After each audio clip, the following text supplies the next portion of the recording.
A ciência e o sobrenatural, a explicação e seu inimigo. Então essa é a realidade. E é assim que podemos saber se uma coisa é ou não real. Cada capítulo deste livro tratará de um aspecto específico da realidade. O sol, os terremotos, o arco-íris ou muitos tipos de animais. Agora quero falar sobre a outra palavra-chave do meu título. Magia. É uma palavra ardilosa. Costumamos usá-la em 3 sentidos diferentes. E a primeira coisa que preciso fazer é distingui-los. Chamarei o primeiro de magia sobrenatural, o segundo de magia de palco e o terceiro, que é o meu sentido favorito e o que eu tinha em mente no meu título, de magia poética. Magia sobrenatural é aquela descrita nos mitos e contos de fadas, e também nos milagres, mas deixarei estes para examinar no último capítulo. É a magia da lâmpada de Aladim, dos feitiços de bruxa, das histórias dos irmãos Grimm, de Hans Christian Andersen e de J.K. Rowling. É a magia ficcional da bruxa que transforma um príncipe num sapo,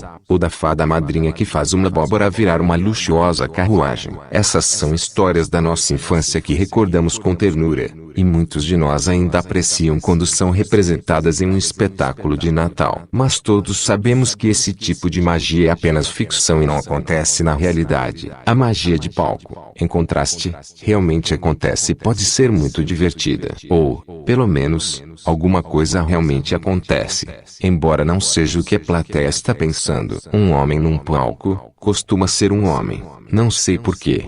Então usarei ele. Mas você pode trocar por ela, se preferir. Nos ilude, fazendo-nos pensar que algo espantoso, talvez até sobrenatural, aconteceu, quando o que realmente houve foi uma coisa bem diferente. Lenços de seda não podem ser transformados em coelhos. Do mesmo modo que sapos não podem virar príncipes, o que vemos no palco é apenas um truque. Nossos olhos nos enganam. Ou melhor, o mágico se empenha em iludir nossos olhos, às vezes usando palavras com astúcia para nos distrair do que ele está fazendo com as mãos. Alguns mágicos são honestos e fazem questão de que a plateia saiba que eles simplesmente executaram um truque. Estou falando de pessoas como James o Incrível, Randy, Penn Teller, ou Derren Brown. Embora esses admiráveis artistas não costumem explicar exatamente como fizeram um truque, até porque poderiam ser expulsos do círculo mágico, o clube dos mágicos, eles asseguram ao público que nenhuma magia sobrenatural aconteceu. Outros não dizem com todas as letras que tudo não passa de um truque,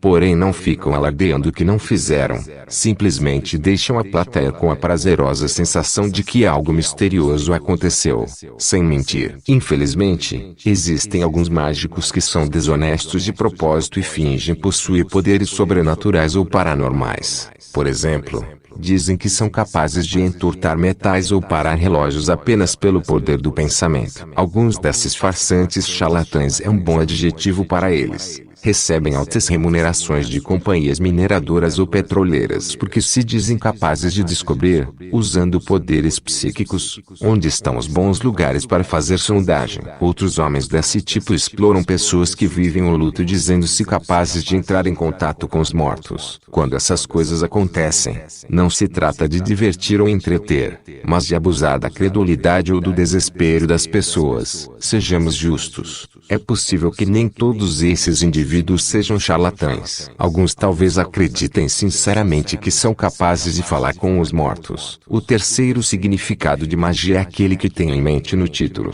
A magia poética. Uma música bonita pode nos comover até as lágrimas. E por vezes dizemos que uma apresentação foi mágica. Fitamos as estrelas numa noite escura, sem lua, longe das luzes da cidade, e, deslumbrados, dizemos que é uma visão de pura magia. Poderíamos usar essa mesma palavra para descrever um maravilhoso pôr do sol, uma paisagem dos Alpes ou um arco-íris no céu. Nesse sentido, mágicos significa profundamente comovente, estimulante, algo que nos deixa arrepiados e nos faz sentir plenamente vivos. O que espero mostrar a você neste livro é que a realidade, os fatos do mundo real como são compreendidos através dos métodos da ciência, é mágica nesse terceiro sentido, o sentido poético, o sentido de que é bom estar vivo. Agora quero voltar à ideia do sobrenatural e explicar por que ela nunca pode nos oferecer uma explicação verdadeira para as coisas que vemos neste planeta e no universo que nos cerca. Dar uma explicação sobrenatural para alguma coisa não explica nada e, pior ainda, exclui qualquer possibilidade de essa coisa vir a ser explicada no futuro. Por que digo isso? Porque, por definição, uma coisa sobrenatural tem de estar fora do alcance de uma explicação natural. Tem de estar fora do alcance da ciência e do método muito bem estabelecido, testado e aprovado que tem sido responsável pelos imensos avanços no conhecimento que nos beneficiam há cerca de 400 anos. Dizer que algo sobrenatural aconteceu não é apenas dizer não entendemos isso, mas afirmar nunca entenderemos. Por isso nem tente. A ciência faz exatamente o contrário. Quando encontra alguma coisa que não sabe explicar, aproveita e faz perguntas. Cria modelos possíveis e os testa. E assim vamos avançando, aos poucos, em direção à verdade. Se acontece alguma coisa que contraria a noção que temos da realidade, os cientistas veem isso como uma refutação do modelo que eles mesmos criaram, sendo então preciso abandoná-lo ou alterá-lo. É por meio desses ajustes e testes subsequentes que nos aproximamos cada vez mais da verdade. O que você pensaria de um detetive que,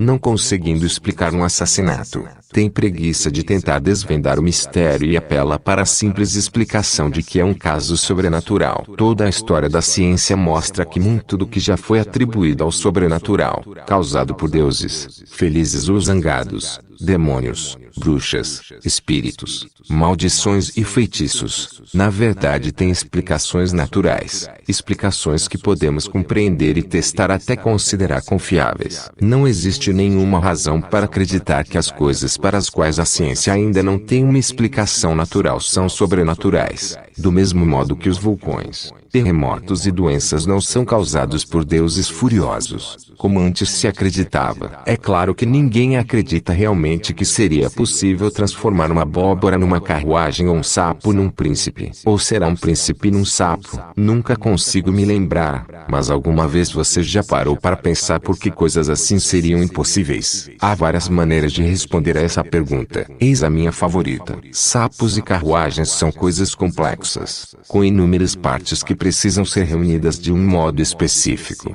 segundo um padrão que não se forma por acaso, ou por um movimento de varinha mágica. É isso que significa complexo. É dificílimo produzir algo complexo como um sapo ou uma carruagem. Para fazer uma carruagem, é necessário montar todas as partes do modo exato. É preciso ter a habilidade de um carpinteiro e outros artesãos. Carruagens não surgem por acaso, nem se você estalar os dedos ou disser abracadabra. Uma carruagem tem estrutura, complexidade, diversas partes com funções específicas, rodas e eixos, janelas e portas, molas e assentos acolchoados. Seria relativamente fácil transformar algo complexo como uma carruagem em algo simples como cinzas. Por exemplo, a fada madrinha só precisaria de um bom maçarico. Quase qualquer coisa pode facilmente ser transformada em cinzas, mas ninguém é capaz de pegar um monte de cinzas, ou uma abóbora, e transformar numa carruagem, porque se trata de algo muito complexo.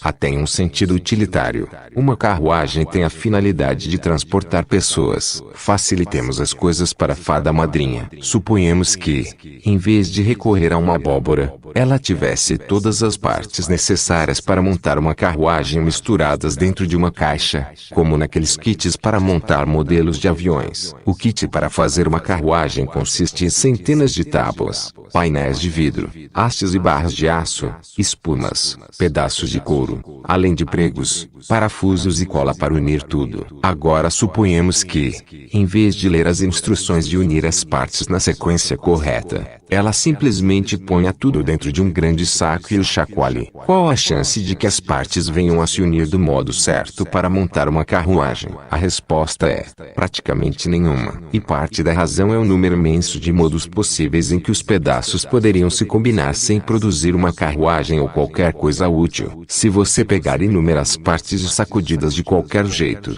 é possível que em algum momento elas venham a se juntar de um modo que tenha alguma utilidade ou que possamos reconhecer como especial. Mas a probabilidade disso acontecer é irrisória, insignificante se comparada aos inúmeros modos em que a mistura apenas produzirá um monte de lixo. Há milhões de modos de misturar e remisturar uma porção de pedaços avulsos, milhões de modos de transformá-los em outro monte de pedaços avulsos. Toda vez que você os mistura, obtém uma pilha de lixo única, nunca vista antes. Mas só uma ínfima minoria desses milhões de pilhas possíveis será útil para alguma coisa. Por exemplo, para levar a moça ao baile, ou será digna de nota por qualquer outra razão. Às vezes, podemos contar quantas maneiras existem de organizar uma série de partes, como em um baralho, considerando cada carta uma parte. Suponhamos que alguém embaralhe as cartas e as distribua para 4 jogadores, 13 cartas para cada. Pego as minhas e tenho uma grande surpresa.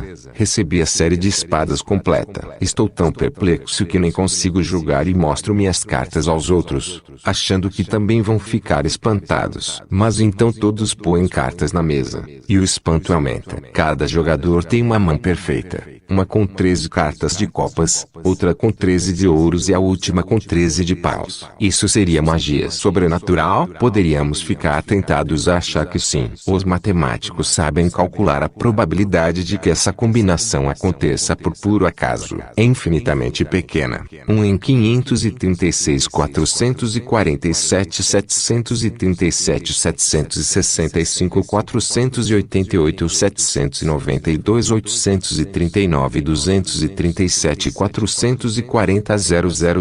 Acho que eu nem saberia como dizer esse número. Se você se sentasse e jogasse cartas durante 1 trilhão de anos, receberia uma mão perfeita como a do nosso exemplo em uma ocasião. Só que, e aí está o X da questão, essa mão não é mais improvável do que qualquer outra mão de cartas que já tenha sido distribuída. A chance de qualquer mão específica de 52 cartas é 1 em 536, 447, 737, 765, 488, 792, 839, 237, 440, 000, porque esse é o número de todas as combinações possíveis. Acontece, simplesmente, que não notamos nenhum padrão específico na imensa maioria de mãos distribuídas e por isso elas não nos parecem fora do comum. Reparamos apenas quando por acaso uma mão se destaca de alguma forma. Há bilhões de coisas em que você poderia transformar um príncipe se fosse brutal a ponto de montar os pedaços dele em bilhões de combinações aleatórias. Mas a maioria dessas combinações resultaria numa tremenda confusão,